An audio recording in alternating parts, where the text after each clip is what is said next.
people need to understand that there is just one disease. Ayurveda does not talk about giving medicines all your life. That's not good karma. So smoking causing lung cancer or pollution causing lung cancer is a myth. A lot of people in the West today have colon cancer because of zero carb in their diet. So whenever you eat a carb rich diet, you should be just take a ginger. Just from those initial comments, you'll realize how radical this conversation is going to be.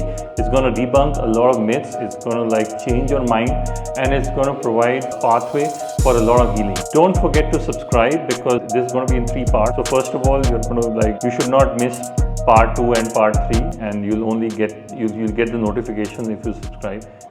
So we have with us Mr. Siddhartha Sengupta, and he is an entrepreneur and a very interesting entrepreneur who has created this amazing company based on Ayurveda, and he has had the success of treating and curing a number of cancer and serious illnesses. You were telling me about many interesting patients who have been treated, and some of whom have got a certificate from All India Institute of Medical Sciences saying that they have been treated using Ayurveda. Right, that's right.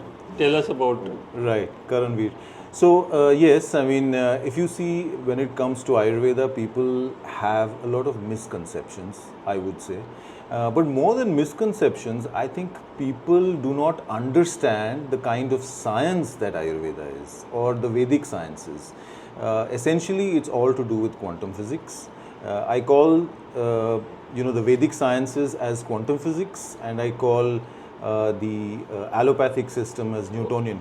The difference between the sciences of the Vedic sciences as well as the which is quantum physics, and the modern allopathic system, which is the Newtonian physics, there's a lot of difference between these two. So why this is very different, I believe number one is because we have not made that effort to understand the Vedic sciences. We have not made an effort to study the Vedic sciences, and we don't really have people who can propagate the Vedic sciences, whether it's Rigved, whether it is Atharvaved, from where Ayurveda comes, and understand the language of Ayurveda. Yeah?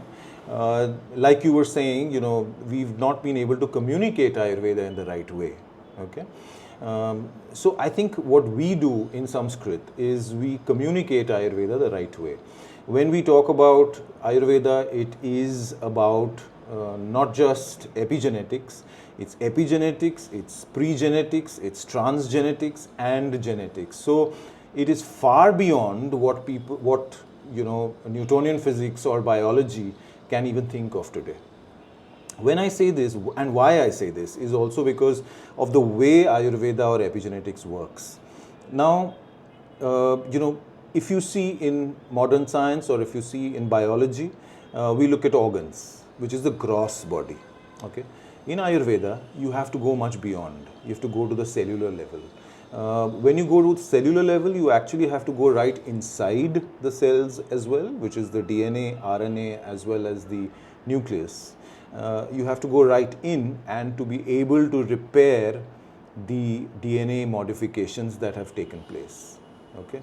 Now, Ayurveda and epigenetics looks at humans in a same way, in the sense that you move from what we call as Prakruti, or genetic predisposition, what you're born with, to Vikruti, which is a temporary shift or a temporary change in human body or human mind or human genetics, epigenetics as it's called, because of the 6 factors that we go through, which is a certain lifestyle, a certain diet, an exercise routine, your stress levels, the environment you live in, and your behavior. Yeah?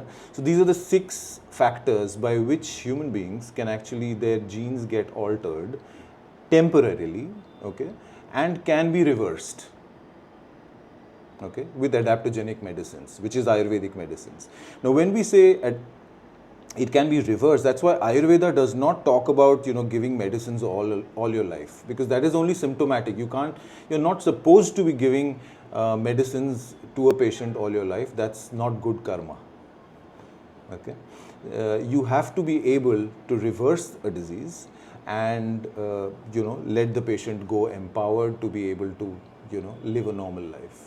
That's exactly what Ayurveda is. And since I come from the other side, in the sense that I have studied Newtonian physics and I'm a chemical engineer, so I have studied that science. But when I started delving into the Vedic sciences, I realized that, gosh, this is 10 times or maybe even 100 times far ahead. It's an eternal science, it's quantum physics. So that's why I feel that Ayurveda has not been presented in a way it should have been presented. What have been your most successful? Would you say that, is it dangerous to say that you can cure cancer? How does the protocol work? How do you address it? How does the system work? Number one, Karan, people need to understand that there is just one disease in the world, and that one disease is nothing but poor metabolism. Everything, all the diseases in human beings emerge from that just one issue, which is poor metabolism. And that can be in several, we have several pathways in our body, or metabolic pathways in our body. It can be a lipid pathway, it can be a vitamin cofactor pathway, it can be a carbohydrate metabolic pathway. So there are several pathways like a metro rail inside. Yeah, we know the pathways like excreta that comes out. That is one big pathway. That's the largest intestine that we have. Or blood runs through us through capillaries. That is another pathway. Or tear ducts, or sweat that comes out, or urine that comes out. These are all pathways. So every time, at every moment in a human being, there is information going up and down us. Yeah, there is blood or there is some fluid, which is we call interstitial fluids. It keeps moving around inside the body at any given point in time, and it's continuously happening. So these pathways need to be open. Yeah, when it's open, then a human being is perfectly healthy.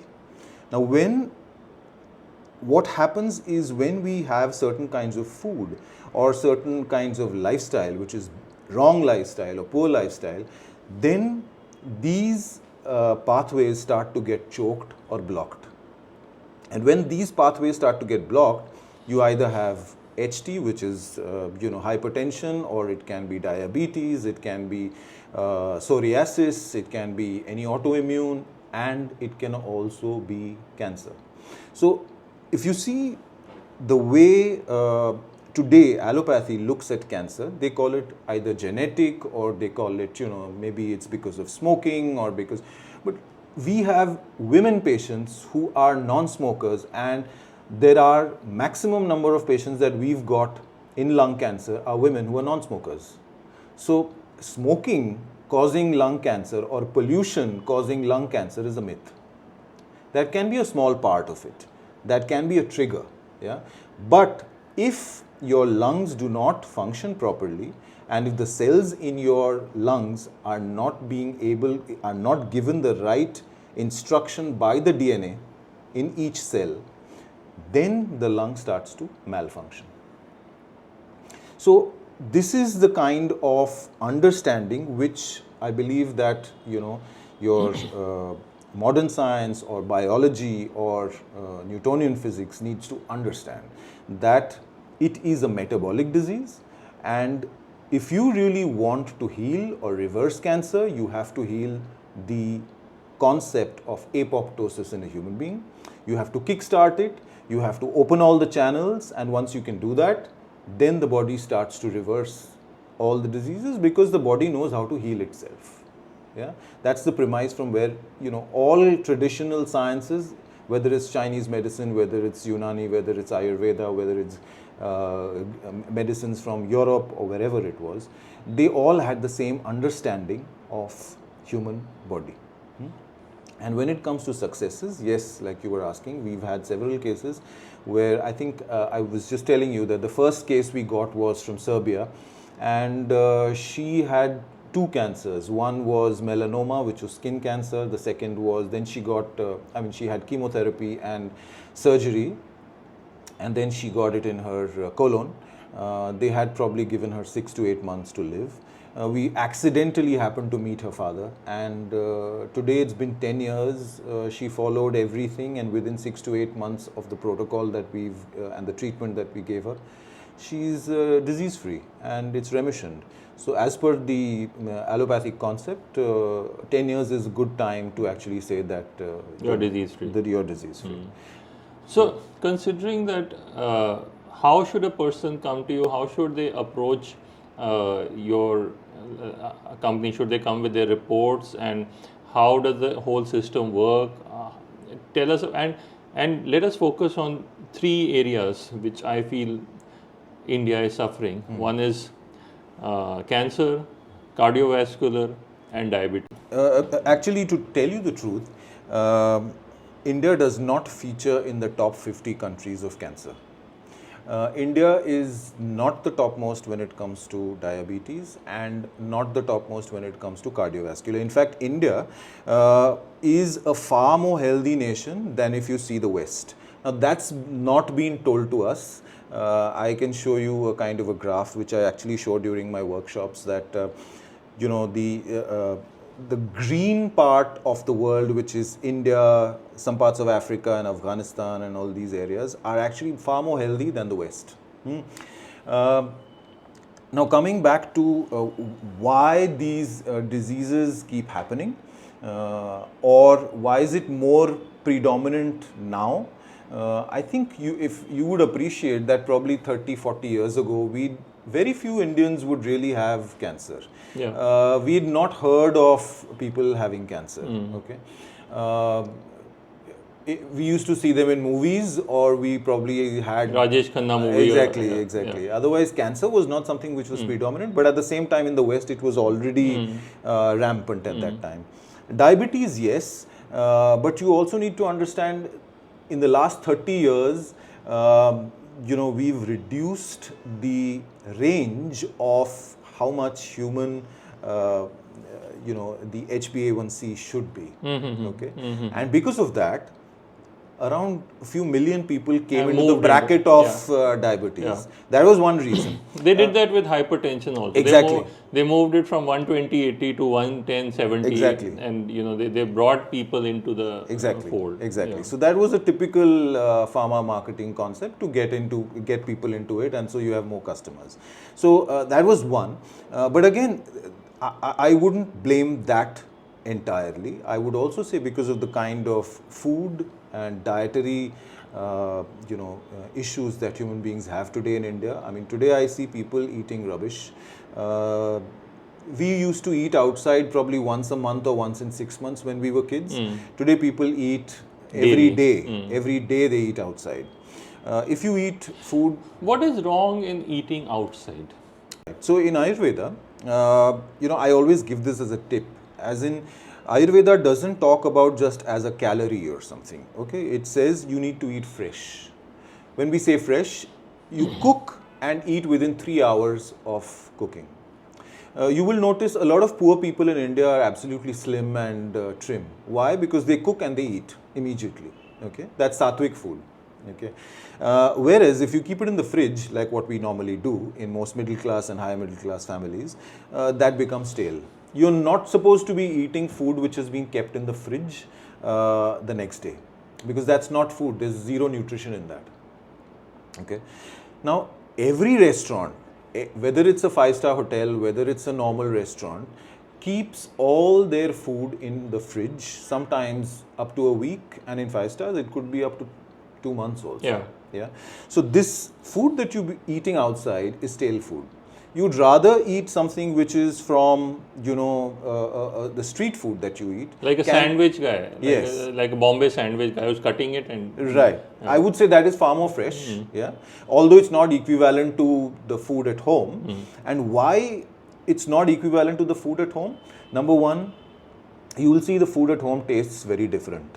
Okay. Why? Because you get fresh vegetables. You get good organic grains. Yeah, for your family. It's cooked in the right amount of heat. Okay, it's not kept on cooked, like you cook it once, then twice, then thrice. No, you don't do that. So you cook it once and you keep it, and then you add specific masalas. You don't add too much of masalas or spices to it.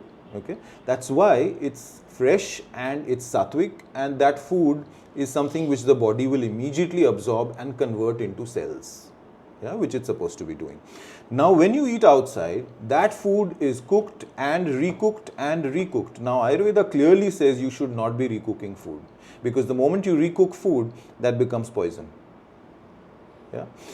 So outside food is never fresh, mostly never fresh. It's half the, like for example, if you go to a restaurant, they cook half the food and keep it, Yeah. and then they cook the rest of it as soon as the client or a customer asks. The order comes in. Exactly. Yeah. So that's how it's done.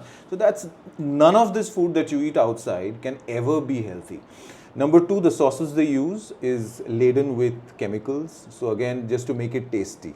Anything which is so tasty can never be healthy, is what I always say. So, is the protocol similar for, like, let's say diabetes? Now, what has been your experience with diabetes?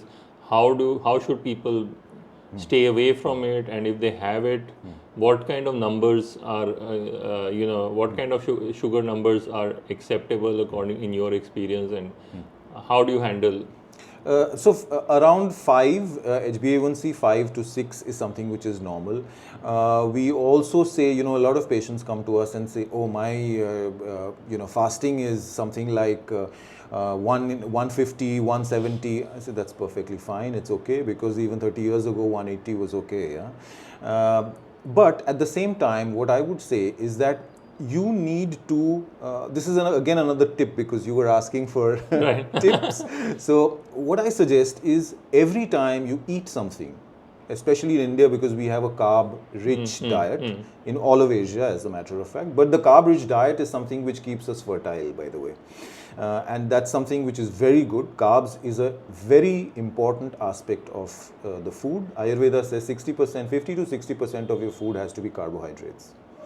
Only then will you be healthy. A lot of people in the West today have colon cancer because of zero carb in their diet. So whenever you eat a carb-rich diet, you should be, just take a ginger or adrak and dip it in a little bit of salt and munch it.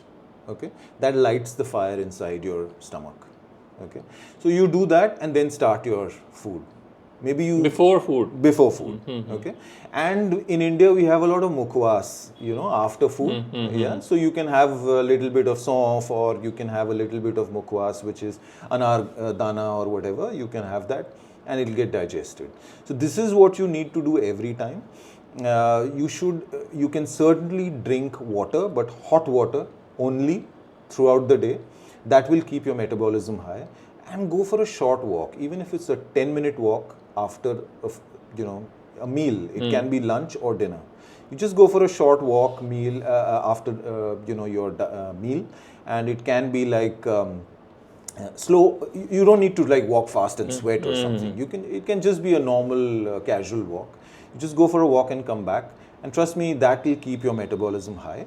And or you can also sit in Vajrasan, which is a yogasana, which you can sit, and you can sit for 10 minutes. That's equivalent to 20-minute walk. So this is something which we can do to have keep your metabolism high and actually be able to not. It's a preventive for diabetes, I would say. So how do you know that you have bad metabolism? What are the signs that people should say that, okay, my metabolism is bad?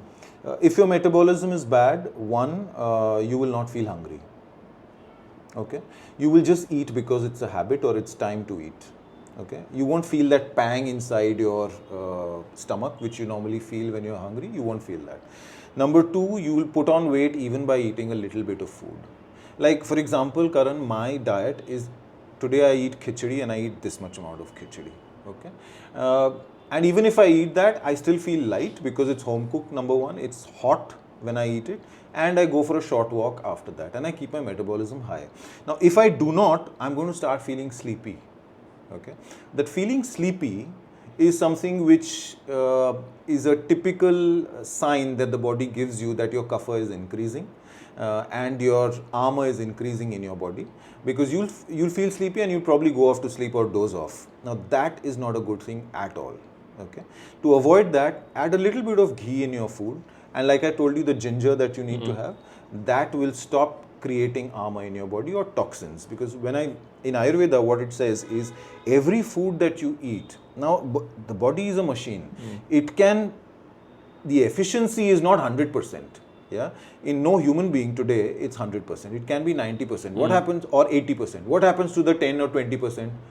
It doesn't go anywhere. It's inside you, and it's in the form of toxins, and that is the armor inside you, and that is causing the blockages in the metabolic pathways. That is causing the traffic jams inside the highway, that is the metabolic pathways, and that is what causes the lifestyle disease.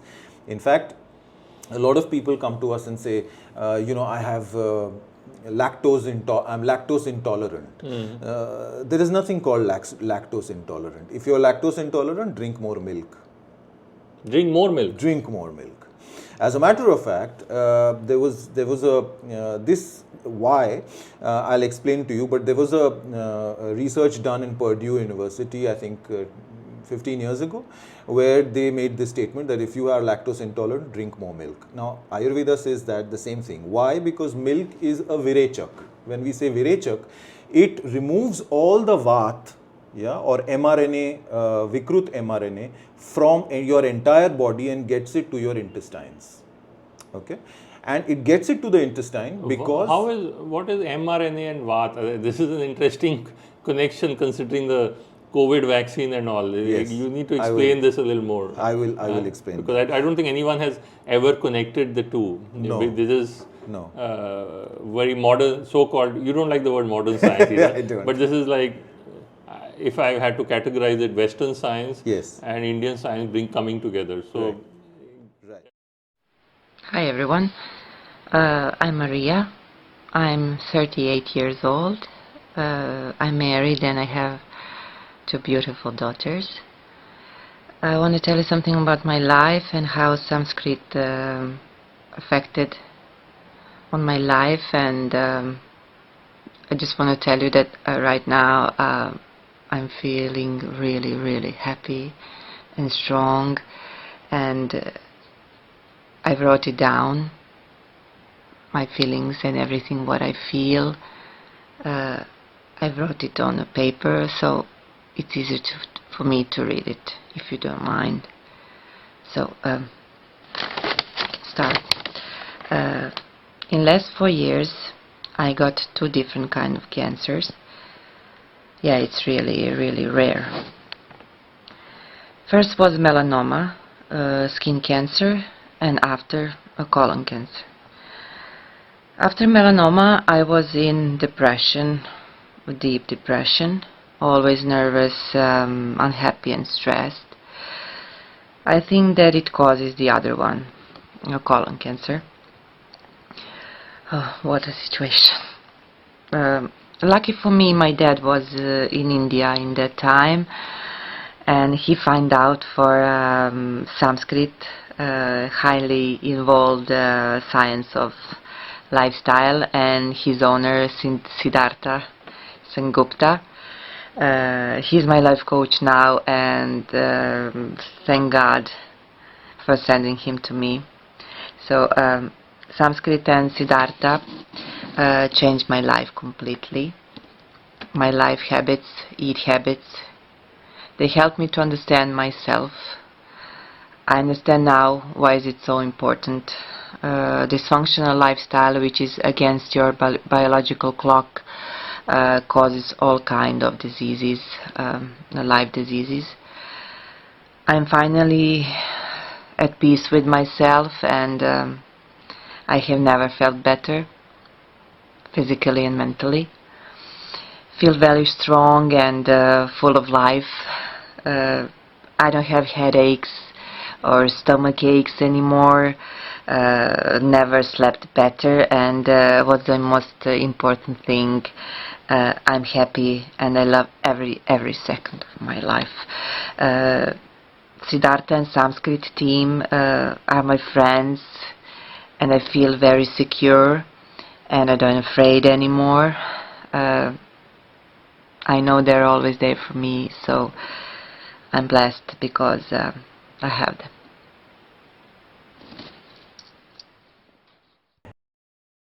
That was part 1 of the conversation. Don't forget to subscribe for part 2 and part 3 so that you get the notifications when we put them on.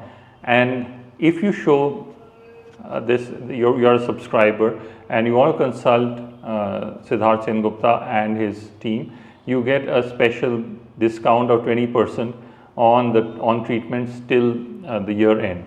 So go ahead, talk to Siddharth and his team, and I hope it will change your life.